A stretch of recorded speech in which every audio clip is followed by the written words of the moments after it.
Marie. Hi, Sarah. Hi. Can you all hear screaming in the background? Actually, no. Okay, great. I'm always worried about my kids yelling and dogs barking and We're having a tough time. oh no.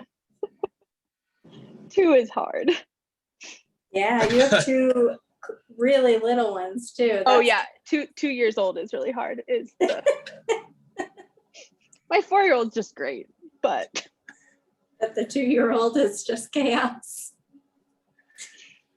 You know, maybe it's just, I don't know because of who my kids are or whatever, but 2 was easier than 3, Frank. generally, yes, I agree. But he just potty trained in the last 2 weeks, and the big transition has just like thrown him for a loop. And add 3 days in a row of terrible weather, it's just like tantrum city. I always said threes were worse than 2s and 4s were worse than 3s. So Yeah. Yeah, 3 was crazy. 3 is just insanity. Yeah. I see you there with us. What's that? Oh, talking about kids, that 3s are worse than 2s. And Yeah, 3 is worse than 2. 3 and 4 right there, though, for me, at least. my daughter's still 4, so I'll have better perspective on it soon. But right now it's, actually 3 was peak tantrum. So yes,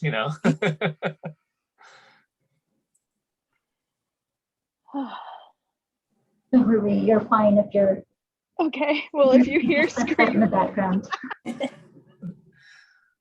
Mine are just upstairs banging away on the piano. So if you hear some colorful music happening, that's probably what's going on.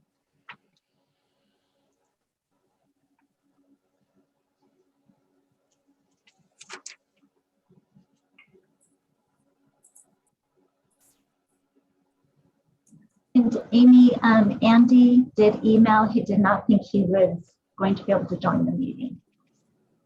So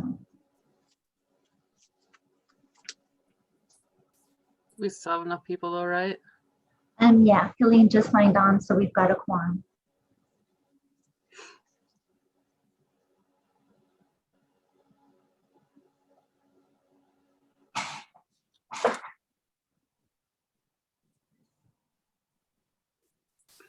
Do we have to wait until exactly 7 to start? Yeah.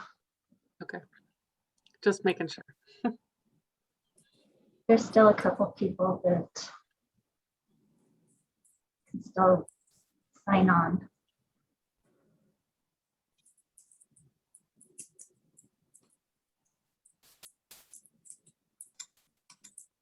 There's Jen.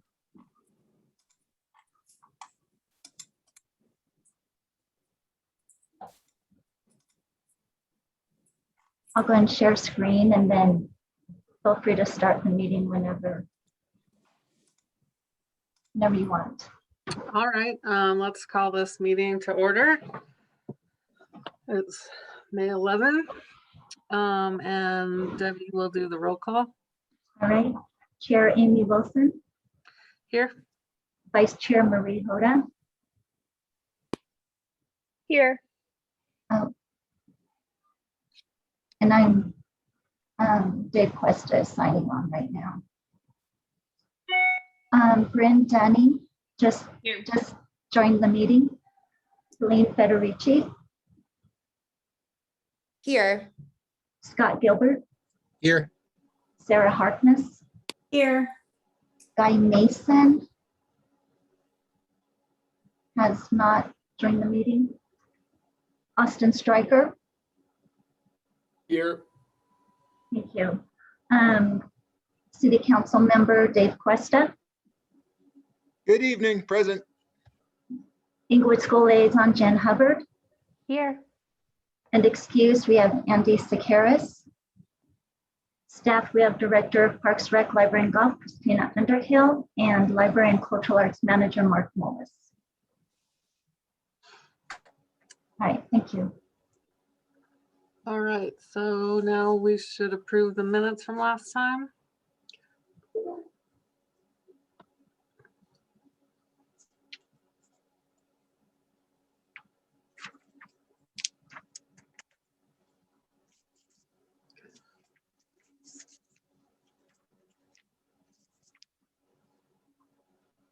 Move to approve the minutes from April. I I'll second that. All in favor? Aye. Aye. Any Aye. opposed? I'll abstain because I wasn't here last meeting. Okay. Any opposed? Okay, so those are approved. I don't believe we have anyone here for public comment. And next up is the statistical report. Statistical report this month. Once again, we're looking at comparing numbers from April 21 to April 2020. And of course, April 2020 was peak, everything shut down. So kind of an odd comparison. So once again, we have on the next page numbers for April 2019 and 2018 as well for additional context. Numbers are tracking pretty similar to how they have been for the last few months. We're seeing our similar numbers for holds or total circulation, that sort of thing. We are now significantly outpacing the amount of circulation we would see in that we saw in April 2020. We did have a big spike in our digital product usage. Once the pandemic hit, everyone started getting their books and streaming audiobooks and all that stuff with Hoopla and Overdrive. If you look back to the April 2019, 2018 numbers, I think that's where you're going to get the most interesting circulation comparison. Again, keep in mind we had about 10,000 total circulation for April 2021. Going back to 2018 and 2019, we had about 15,000, about 18,000 respectively. But those numbers are somewhat boosted by tumble books, which we which we're not tracking since we have some, there's some weirdness around those numbers. So those have been removed from the new format for the statistical report. So not a perfect comparison, but just wanted to give that little context. We're seeing more traffic in the library, more and more all the time now. I'm looking forward to May 24th when we are back to reopen to our normal operating hours. But physical visitors numbers in the 3,000 range this month, I felt really good about. It's been really cool to have more people, a little more activity in the library, seeing a lot more families. Definitely on that time of day, you just throw the doors open and the people are coming in, and that's been really awesome to see just the community come back to the library. And then our children's programs, those numbers are driven combination of virtual programs and in-person programs. I don't have adult programming numbers. The adult services librarian who has those numbers had some time off as well as a family medical emergency. So I'll follow up and we'll get those numbers plugged in. And that's, any questions about the statistical report this month?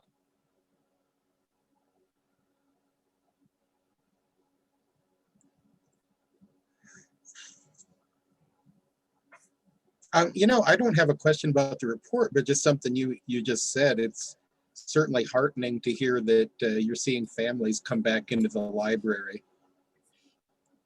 That's really cool. It's thrilling. Yeah, Yeah. We're really, really happy. Yeah. And we're putting the furniture back out, and I just know the children's team just lights up every time, especially whenever it's a family that they haven't seen in a while.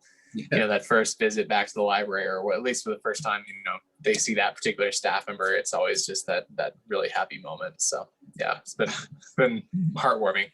Yeah.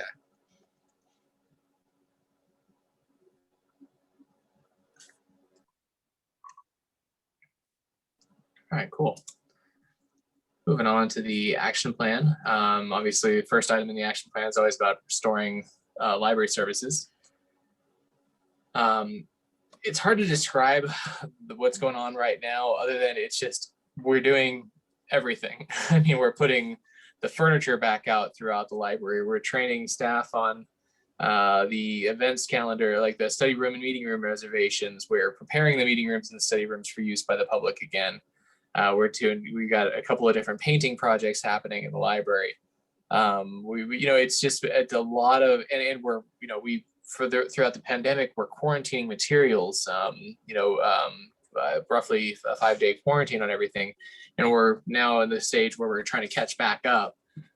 So that means doing extra each day so that we can be caught up by May 24th when we're back to our normal operating hours and we're no longer quarantining materials at all. So it's been just a lot of little stuff around the library getting ready for that sort of return to normal services. The goal is to have as much of the experience of the library that you would have had in February 2020 restored when we are back to our normal operating hours, but obviously there will be some things that stay virtual. A lot of our story times, there's going to continue to be a mix of the virtual and in person.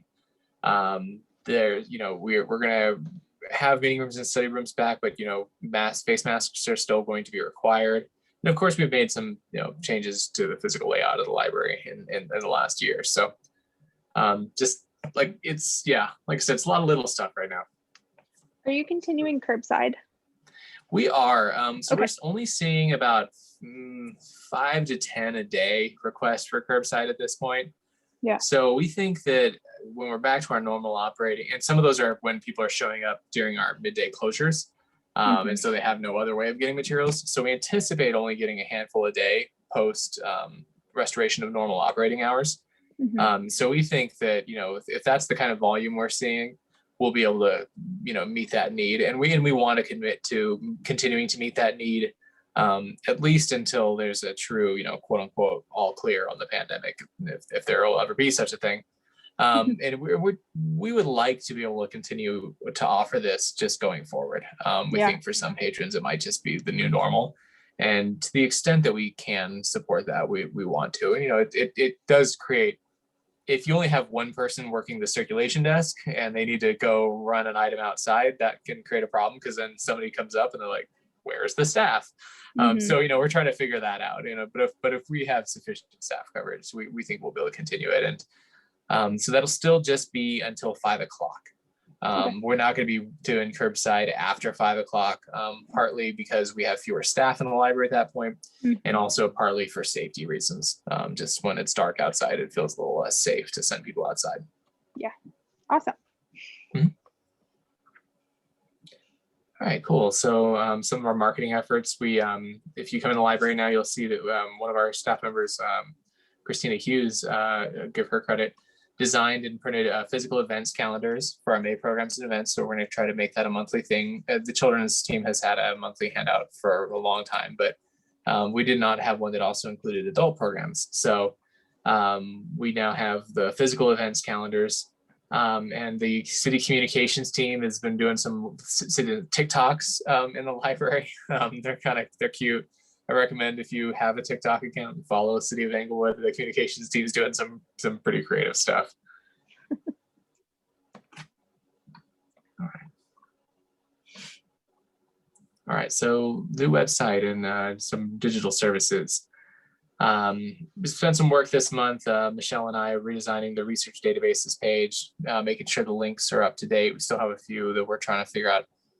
Some minor issues with how things are linking out and them having to require various forms of authentication when it should just be a link that takes you straight into the database, that sort of thing. We spoke to a UI UX student, who's actually I believe it's Mayor Olson's daughter, who volunteered to consult with us and interview users about our website and our catalog user experience. And so she's going to be meeting with us late May. So we set that up. I just thought it'd be kind of cool to get the perspective of somebody who's, looking at this stuff from a very different perspective. She was interested specifically in working with a library. So obviously, we were a natural one to talk to. So I'm really excited to get her perspective.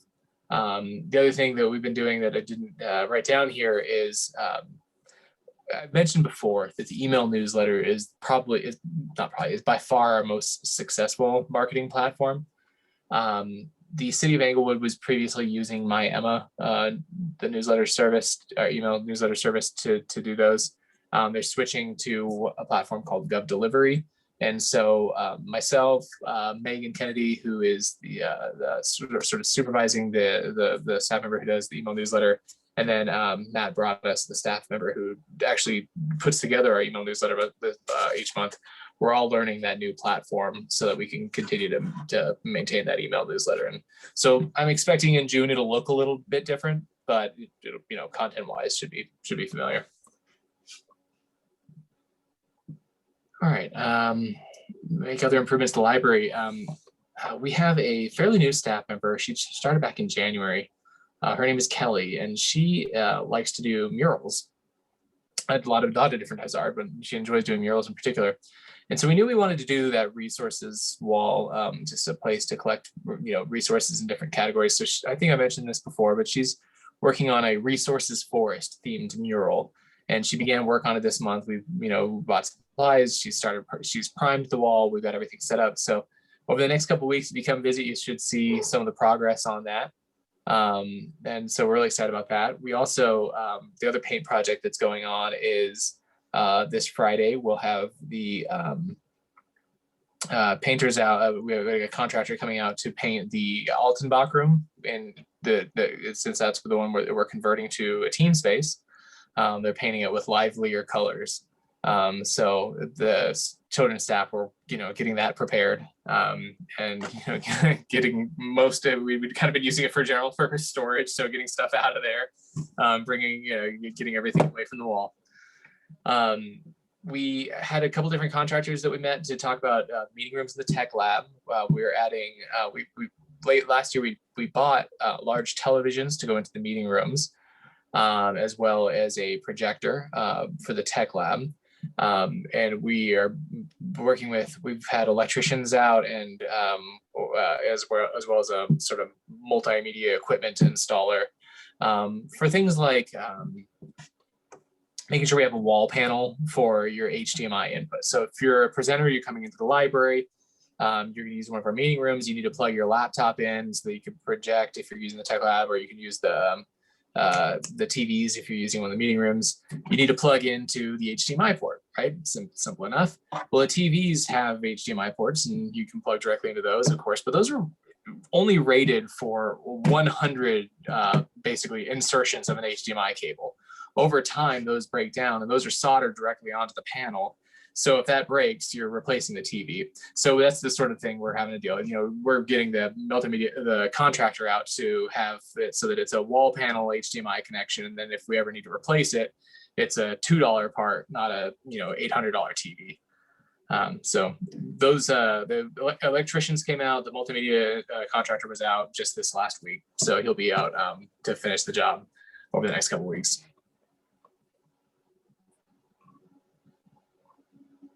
Let's see, for our new services for patrons experiencing homelessness and economic need, we got a permanent cart for the Little Free Pantry, since that's been really successful for us. And then we coordinated with Integrated Family Community Services. Somebody was asking at the last meeting about how we are resupplying that.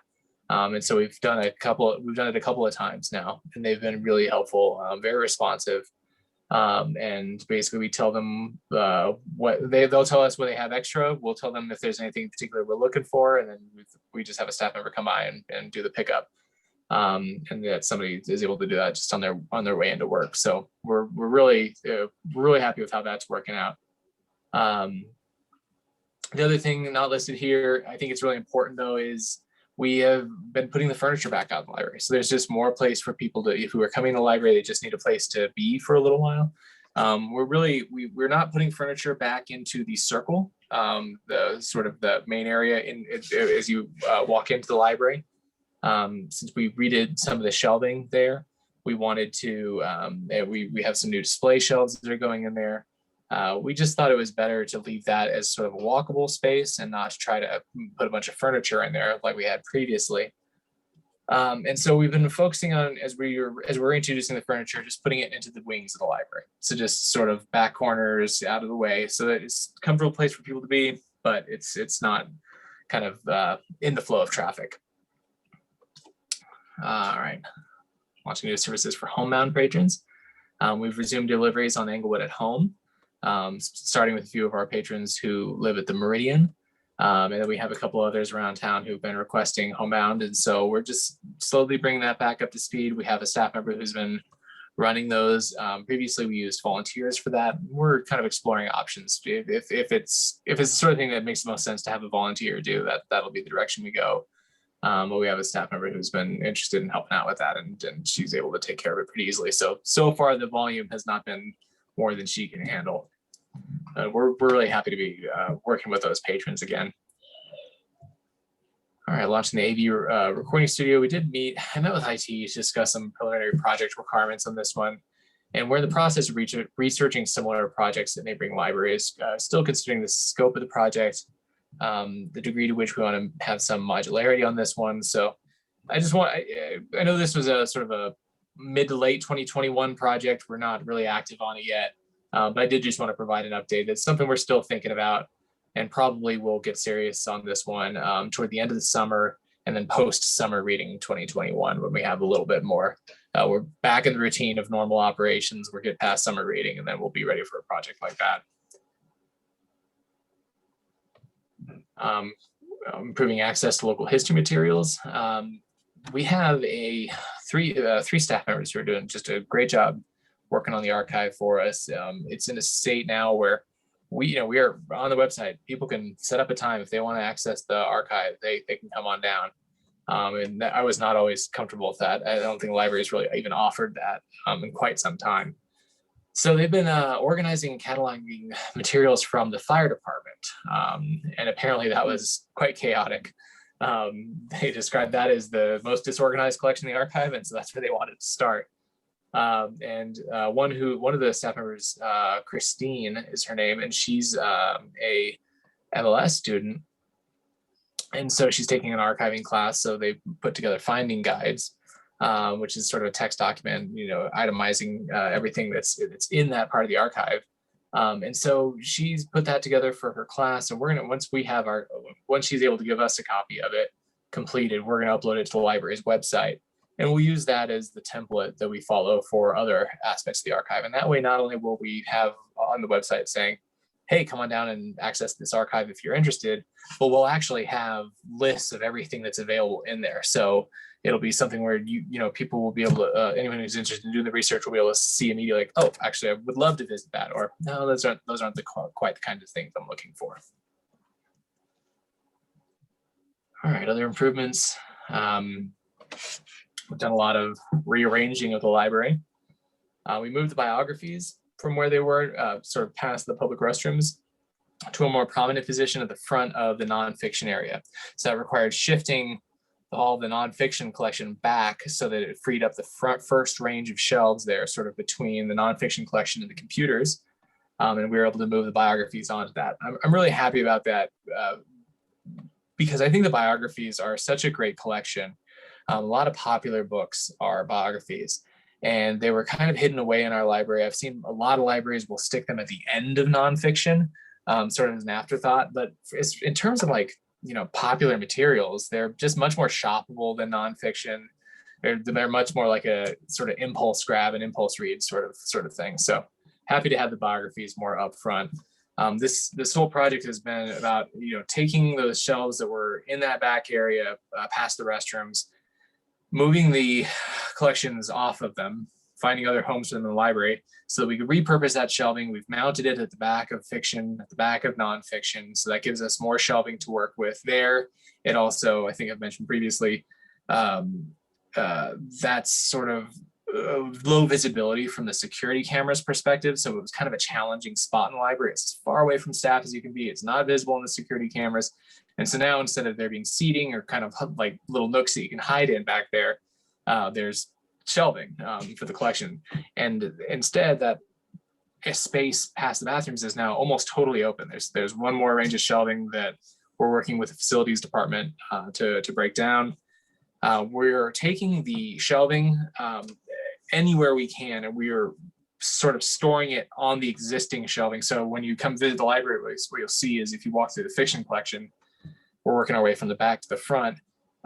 the top, like we've added a shelf up top, no items on there. It's kind of above where you can reach. But the reason we did that was just so that we can continue to store the shelving, because this stuff is very, very expensive. We don't want to, if it goes into storage, we want to make sure that it's not accidentally going to auction or something where we're not going to be able to get it back if we ever needed it again. So Juan in facilities has been just wonderfully helpful in this project. So we've been really, really happy about this one. The automotive manuals were part of that collection. That's been moved to the back wall of nonfiction. And then the reference collection, we have some reference materials, of course. We're going to try to move those up by the reference desk so that they're right there when we need them. Same with the, we're trying to find a home for the sort of New Americans collection, like the immigration materials, some language learning materials, that sort of thing. We're trying to get that stuff, instead of being the far back of the library, try to get that so that when you're working with somebody, you don't have to walk them all the way to find this sort of thing they're looking for. It's close up front. All right. I mentioned earlier the teen space. They chose colors, they scheduled a painter, and we think we're on track to have the room open by the last week of May, first week of June, basically when our teens start coming back in to volunteer for helping out with summer reading registration. And then just when, over the summer, as when kids are done with school, they start coming back to the library. So we feel like we're on track with that one. We'll see, knock on wood, we'll see how we're at after the painter's done. But we're really excited about that. And then last thing, I just want to mention that Kimberly was really appreciative of your support last month for summer reading. And she's also been reaching out to community sponsors. I've listed some of the ones, and she's got a list of a handful of others, but we feel like Summer Reading 2021 is on track.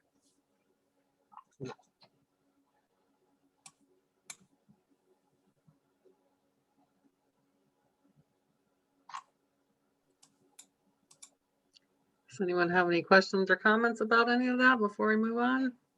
I have a question. I feel like we talked about this a while ago, but with the new website, I wasn't sure if it was updated, but being added to the newsletter, recipient list, how do people do that now on, with the new website? Yeah, so we need to scrape our database, basically. Sierra is our ILS, and we have a database of all of our registered patrons. We need to grab all of the emails from our registered patrons and then merge that with the list of patrons. And this got complicated by transitioning away from IAMA, because I haven't actually been able to see the full list of our library patrons, the people who are registered for the library newsletter in the new system. I'm still learning it. We need to merge those lists and make sure that anybody who opted out during receiving the newsletter when it was Miami is not accidentally re-added to the list. So you can imagine why that's a problem when you're transitioning from one platform to the next. So sorry, that's a roundabout way of answering your question. Your question is, how do you register for the newsletter?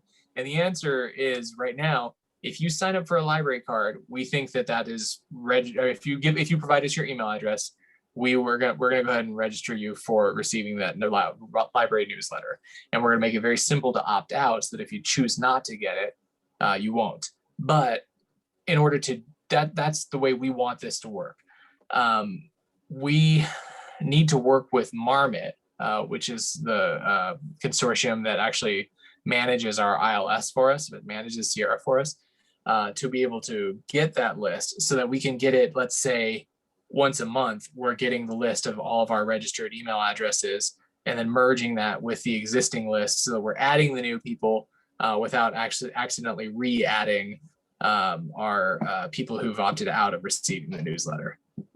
We've had some conversations internally about whether it's okay to automatically add people to the newsletter, or whether we need to be explicitly saying, like, if you would like to register for the library's newsletter, sign here. I feel like as long as we make the opt-out easy enough, I'm comfortable just auto-registering people as they provide their email address. We'll, of course, explain when they're signing up for a library card, hey, by giving us your email address, we're going to send you a monthly newsletter. If you don't like it, it's very easy to opt out, that sort of thing. Does that feel okay? Yeah, I just was curious. I feel like I'd asked, and because I wasn't sure when I like first got my library card on the old site or whatever. Yeah. I don't think I don't receive them still. Okay. So Yeah. just was Yeah. like thinking, yeah, for people like me and less work for you all, having a button to click, on the website or something to opt in would also be a good resource. I think that's a great idea. Yeah, I gotta let me email Lucia Magnuson in communications is our sort of our and she's a sort of digital communications person to the city. She's sort of our webmaster, for lack of a better term. And so she would know if that's something that we're able to do. Now that we're on the unified platform of Gov Delivery being the same a product from the same company as the people running our CMS, I think those things should be able to integrate seamlessly. But I'm just not 100% sure about that.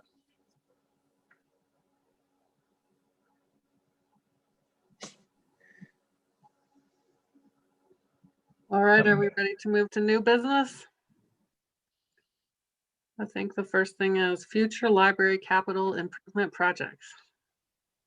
It is. So we recently learned a little late in our budget season here. We're just getting, we just have finalized our capital improvement plan and presented it to council and Planning and Zoning Commission. But we recently learned that the library board actually can prepare and present capital projects to the city manager for recommendation.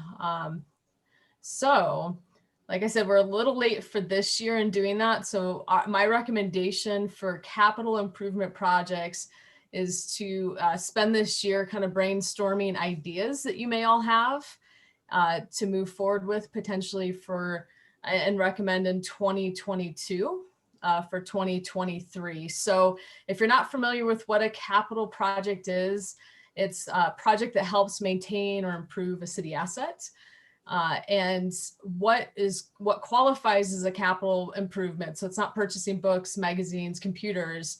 It is doing things such as new construction, building a new library, or expanding the library, doing some sort of renovation, or something that replaces something. And so in talking with Mark and staff, one recommendation that staff would have is to down the road add a play structure into the children's area. And so that was one idea staff had, but it'll be up to you all also to kind of analyze the library, come up with some ideas of what could be added to our capital program. And then that's something this time next year we'll be taking to the city manager to present to him the ideas. Part of the planning process is identifying projects. So if we came up with 20 different projects, most likely we wouldn't have the funding to do all those projects, but ultimately we would cost them out, figure out what a play structure is going to cost, how much it's going to cost to install, and then we'd present that total cost, estimated cost to the city manager to move forward with. We would also want to analyze if there are 20 projects, rank them, 1 to 20, what's most important, what's the least important. And a lot of times with capital projects with the city, everything is important because it's infrastructure related and it needs to be maintained or improved.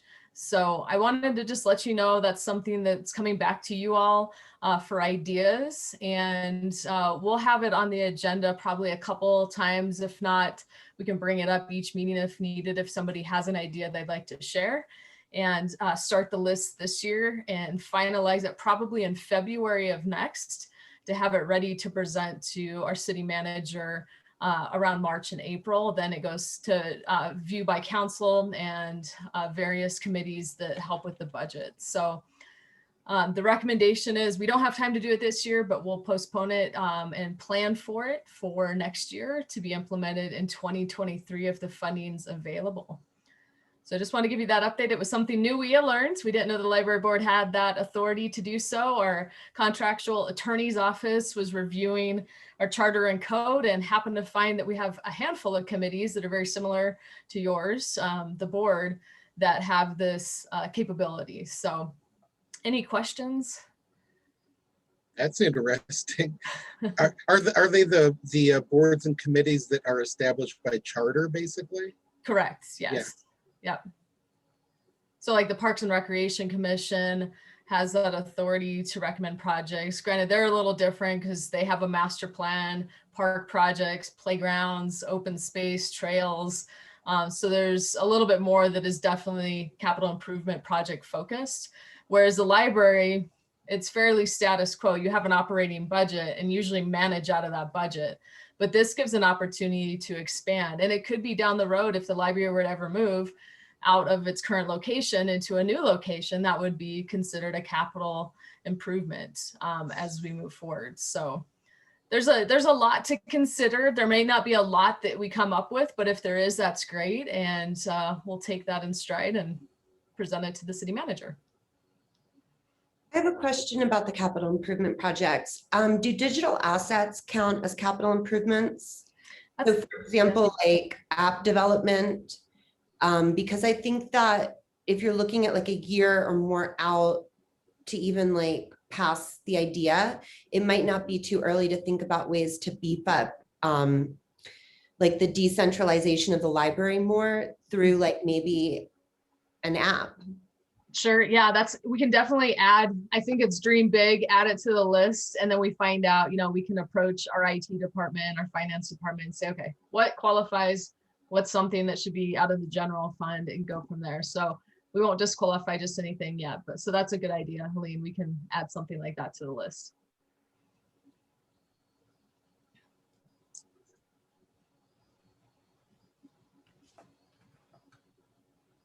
All right, any other questions about that or comments? Thank you, that was interesting to hear.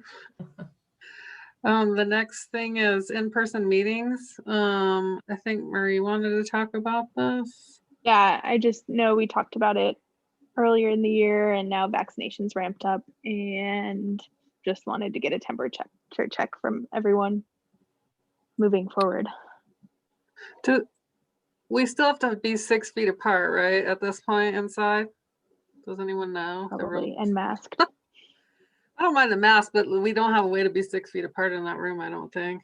We would have to move to a different community room, the one on the second floor, and potentially we have some rooms on the third floor we can spread out in. So we could probably socially distance in the library. It might be a little tricky though. First off, just do 6 feet. Mask would be required. I personally am ready to go back, but I mean, it's definitely a very personal decision, and I wonder if we, I don't know the answer to this, if we have a mix of people ready and people not, is there a way to hybridize a meeting, or is that just too complicated? I don't feel like that would work well. Yeah. And I think that like we can say, let's wait till August or something, but this was more of just a temperature check-in. I'm ready to go back whenever everyone else is ready, but I definitely don't want to, I want everyone to be comfortable with it. Yeah. Same. I'm also fine with going back. What, Austin? Oh, sorry for the interruption. I was just saying maybe we should ask the question of who's not comfortable to go back.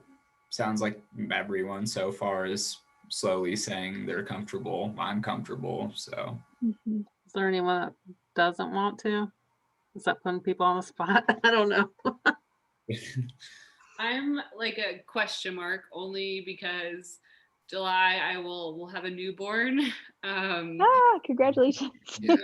My husband is also on a board and meets on Tuesdays, so like I'm only a question mark because of scheduling, but I agree with like the non-hybrid, like that just does not work. So if I can physically be there, then I definitely will. But yeah, I'm only a question mark because of that. What do you guys want to do? Why don't we try June if everyone's comfortable with June, and if we feel like it works with like the space and everything, we can see how it goes. And if we like get there and it's weird, we can go back to virtual. We have that ability, right? I assume so. Yeah. So who's responsible for like finding the room? That would be staff. So we would find the room for you all. One comment just to make is council will be discussing going back to in-person meetings Monday night. And the preference is boards and commissions do not return until they do. Okay. That's a good idea. The mask mandate, I think, is lifted, is it June 30th too? So it's up to you, but July might make sense. It buys us another month, and then we can discuss going forward. And meeting in person won't be an issue at City Hall. Yeah. Okay. So let's add it to old business for next time, and we can see what's happening with the other people and in the mask mandate. Councilmember Cuesta has a comment. Yeah, thank you, Director Underhill, and you're a step ahead. I appreciate that answer. And I was also just going to say, if we were shooting for June, I mean, there's nothing says that we absolutely can't. I think that council's preference is that we wait for council to go back. I too am comfortable at this point. I absolutely understand that there's many reasons that folks might not be there yet. Also, I think the hybrid's difficult, and it's interesting. I don't think I'm speaking out of turn here, but I received a question from staff the other day. When council returns, and am I interested in going back in person, and which council members are not? I think they're seeking to maybe do the hybrid with council. So I'm not sure just how many hoops staff is going to have to jump through to pull that off, and if it's going to be clunky or seamless. And so I guess where I'm going with that is, I know council is certain we're getting there. We're going to get folks back in the room. If it's not June, it will be July. And I appreciate that your guys' enthusiasm about getting back for those that are interested. And we have had to come up with other boards. I think we touched on it with this one as well. Each individual commission, board, committee will have the decision of, do they want to do it? Do they want to go back full time? Do they want to do 2 in person, 1 remote? Whatever order folks decide to go in. But that will always be an option for you guys too. Whatever the group decides. And actually, here's my thought was, let's say we were going to shoot for June. We might want to make sure we have quorum, that an email goes out in advance that we'll have enough people in the room, just in case, so that we're not assuming everybody will be there and then something comes up. I guess we're going back to those quorum emails that were going out, I don't know, a year and a half ago, when we used to have to do that. But it's something that comes to mind for me as we do start to regroup.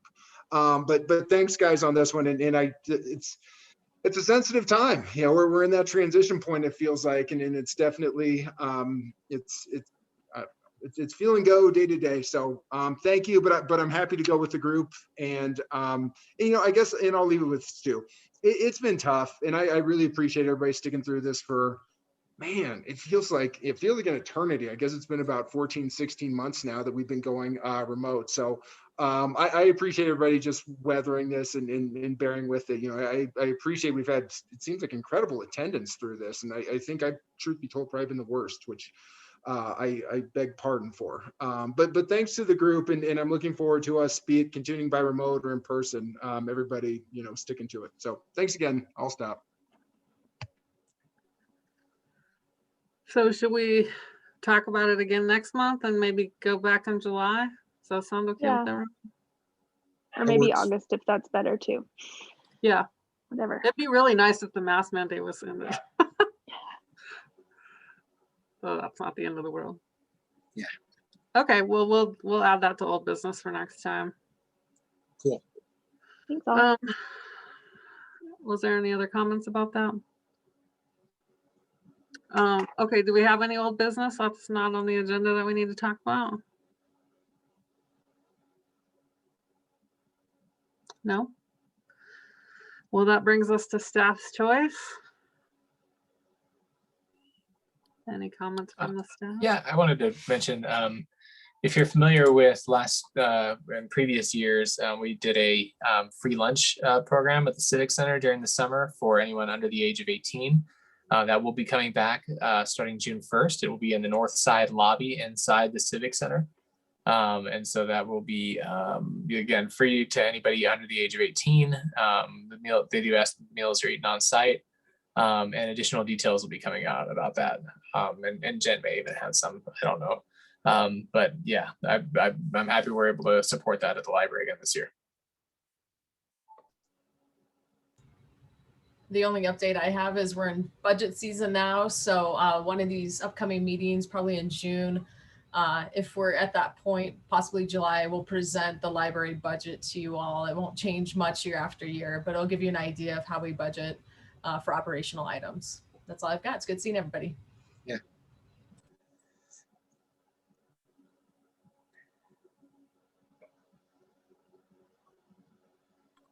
Board members' choice. Does you want to start with Jen?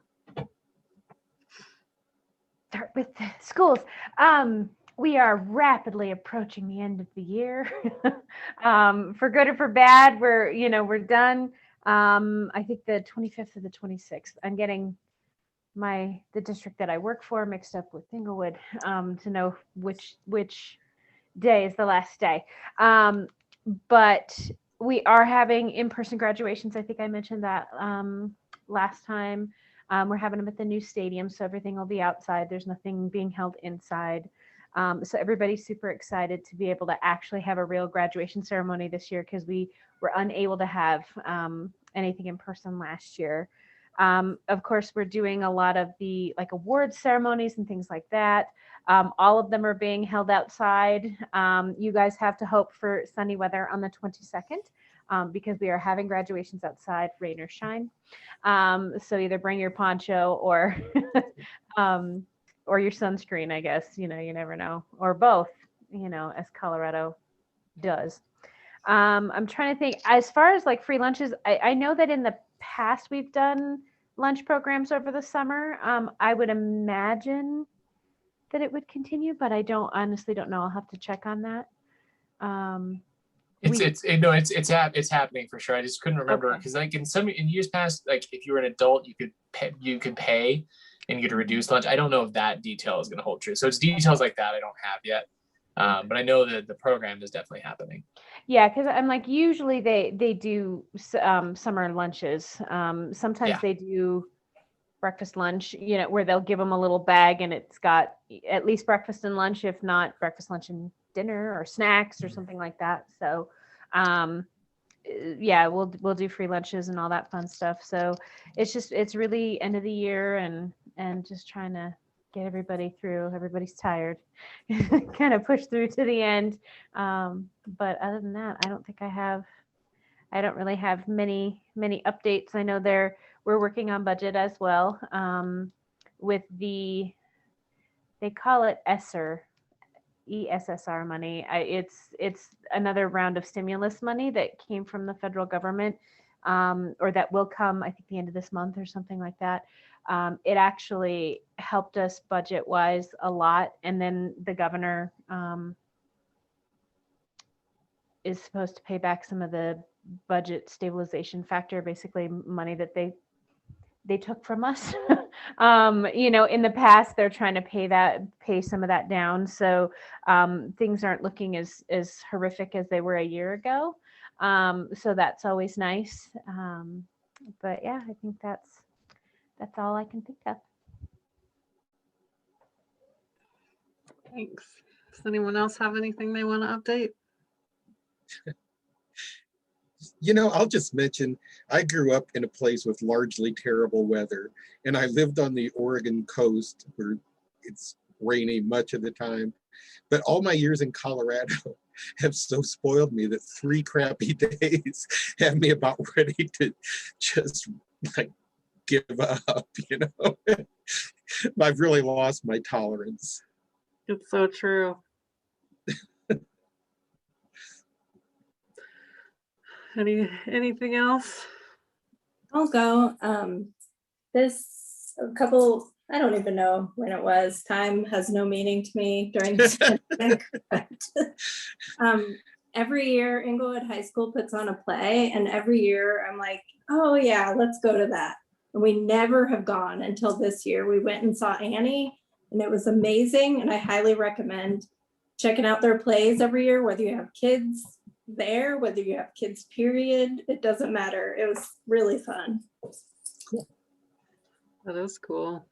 I never hear about those things. I went to a couple at TJ just because some people I knew had kids there and they invited us, but I never hear about the Inglewood ones, and I live 3 blocks away. Weird. I'll have to bring those back. Sometimes I don't even hear that they're happening until it's like 2 days before. So I'll see if I can't get more information in the future, because they put on some really, really neat productions. They had two, I think, Zoom plays or Zoom productions. And I saw one, I couldn't make the other one. And it was, those were harder to get everybody the timing and, you know, stuff like that. But I know that they were super excited to be able to actually have something live. So Nice. Well, so if anyone ever hears about one coming up, they should let us know. Yeah, okay. Yeah. Anyone else? All right, well then I guess we will adjourn our meeting here at 7:47 p.m. It was good seeing everyone. Thanks, See you next everyone. time. Thank you. Good to see Say you. bye, Kaiji. Bye, everyone. Good seeing you. Hi, guys. Thank you. Bye. Bye.